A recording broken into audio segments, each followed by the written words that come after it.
I'm going to say something that may be an unpopular opinion.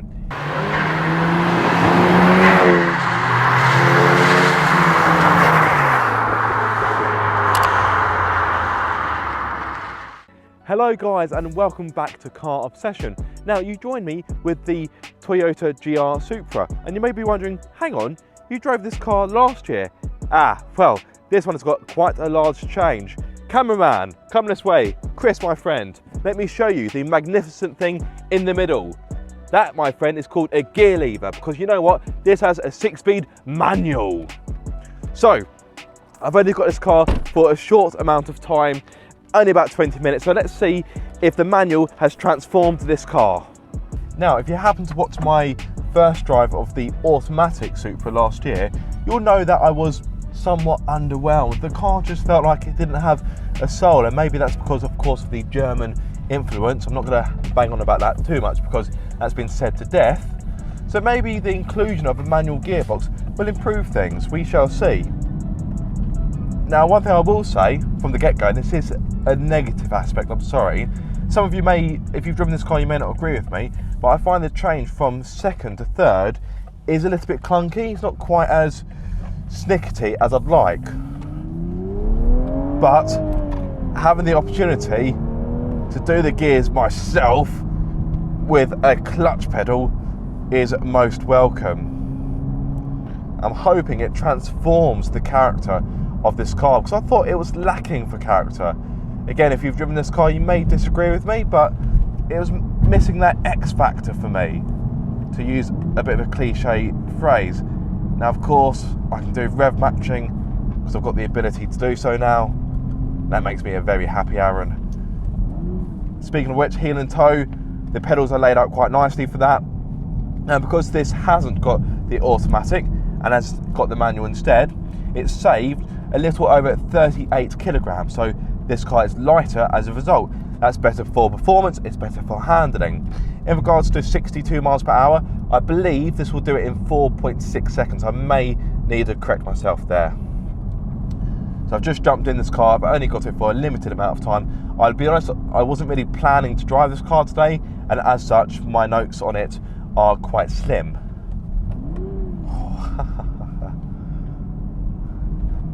Got GR Yaris in front of me.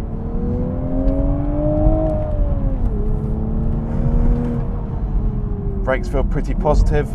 Get a nice heel and toe. Let's get past this McGann.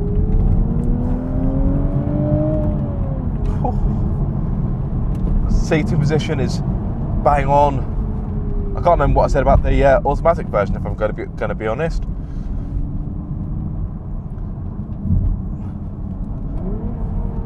It actually has a rev matching function already on, so all of my rev matching has been a waste of time. Yeah, I'd like second to third to be a little bit more precise, but hey, should I be complaining? No. Toyota could have easily turned around and said no, automatic only, much like Alpine have done with the A110, but they listened to the people, and yes, we have this 6-speed manual which has been built and engineered specifically for this car. Just seeing if there's a rev match function I can turn off. I'll just keep it. I'm not going to muck about with it. I'm only driving this for a short time, so let's enjoy it instead of mucking about with the settings.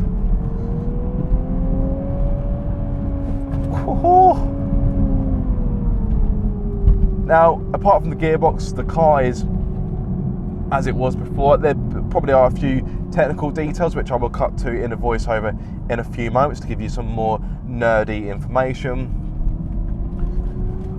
But already, the manual gearbox, this has transformed the car for the better, and it makes you feel like this is how the car should have been designed from the get-go. Given the fact that this and the BMW Z4 are so similar, surely to try and counteract the similarities, I would argue it would be better to offer the Z4 with the 8-speed ZF and offer this in a manual. At least that way you're getting two slightly different cars. Of course, I know the manual is here now, but I think it should have been here from the get-go. It shouldn't have needed people power to get Toyota to go, actually, yeah, a manual box isn't a bad idea after all. Ah yes, time for those nerdy details. For starters, it's not just the transmission that has achieved the 38.5 kilogram loss of weight, the 19-inch lightweight forged alloys have also played their part as well. To move on to other things, the final drive ratio has been tweaked compared to the auto to avoid a sluggish takeoff for the manual. The manual Supra also benefits from changes to the entire Supra range, including retuned shock absorbers, stiffer anti-roll bar bushes, and the power steering has been improved as well. For the manual, Toyota have opted for a heavier gear knob to give a better feel when changing, and the centre console has been revised to allow for the room required when shifting through the gears. There is a precise 42mm clearance between the gear lever and the aircon panel. The traction control has also seen changes to work better with the manual setup to allow for the different characteristic of this transmission. There's also a new hairpin plus function as well. Toyota states it allows more freewheel spin on tight bends on an uphill gradient more than 5%. Put simply, this should make the car more rewarding to drive on scenic twisty roads, perfect for those European road trips.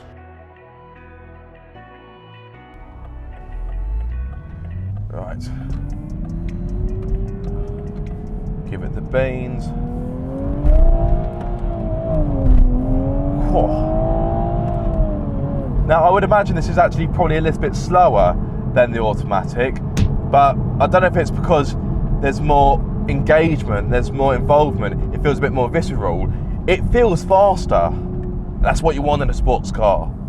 Now the change from third into fourth, that has got a reassuring kind of chunkiness to it. It feels assured. I like that.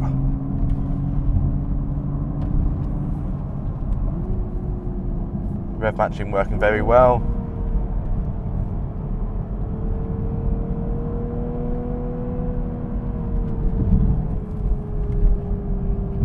Now I actually drove the Z4 earlier, and granted that was with the roof down, so you're getting a different audio experience, but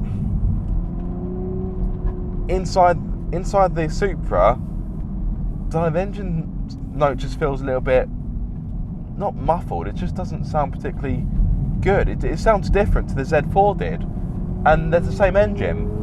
So 340 horsepower, which I must confess I've just remembered I haven't given you yet. 500 newton meters of torque, so it is the same engine because it's the BMW architecture. But I've got Chris in the passenger seat, pocket rockets. What do you think of the sound in here? Yeah, it's very flat and muted, I think. It sounds a bit monotone. Yeah, it's not very... There's no sort of change to it all the way through the rev range. It's just very... It almost sounds like a synthesized track. Yeah. And it's weird. I don't think the Z4 was any better. Okay. I think it sounded a bit better than this, I'd say. It sounded a bit more exciting. It just sounds a bit monotone.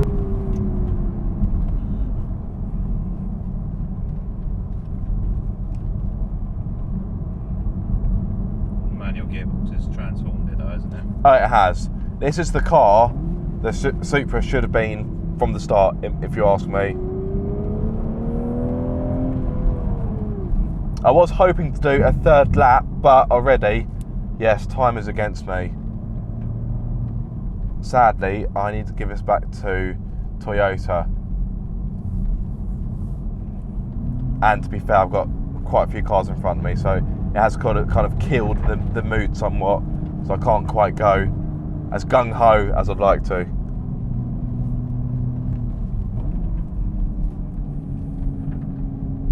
I do welcome the manual. I'm going to say something that may be an unpopular opinion. It's not the best manual I've ever used. And you may think, cool, Aaron, beggars can't be choosers. You wanted a manual, you've got a manual, and you're not happy with it. I'm not saying I'm not happy with it. It is a good manual gearbox, but I just think it's not the best in the business.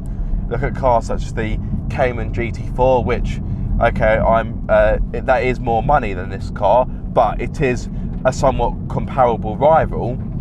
Of course, the GT4 is more kind of track-based. Or another car, kind of around this price point, well, not quite, but the FL5 Civic Type R. You may think, well, that's a hot hatch, although that's kind of debatable because the size and design of it. But anyway, I'm not going to get bogged down in that. But the FL5 Type R is a bit cheaper than this, and that has, I would say, a noticeably better change.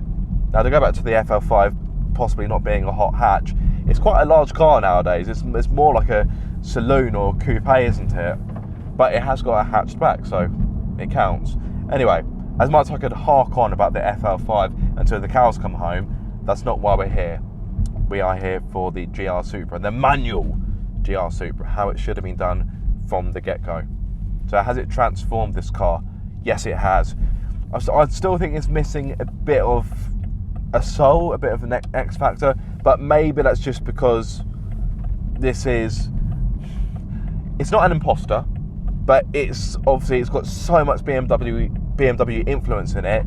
It hasn't got its own individuality, if that makes sense. But it is an awesome car. If I had the budget for this kind of car, even with the manual gearbox, would I buy it? Probably not, if I'm going to be honest. But I would say if you're looking for this type of car, you should definitely try it. You may love it. You may love it, you may be a little bit indifferent, or you may prefer something else. But I would urge you to at least try it. Yes. Manual gearbox for the win. Save the manuals. Long live the manuals. They are starting to die out, which is a shame.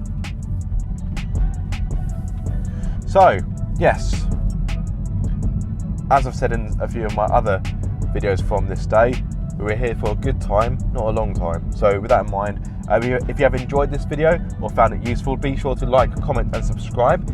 If you are subscribed, don't forget to click the bell icon so you get notified every time I make a video. But until the next time, be sure to keep up the car obsession.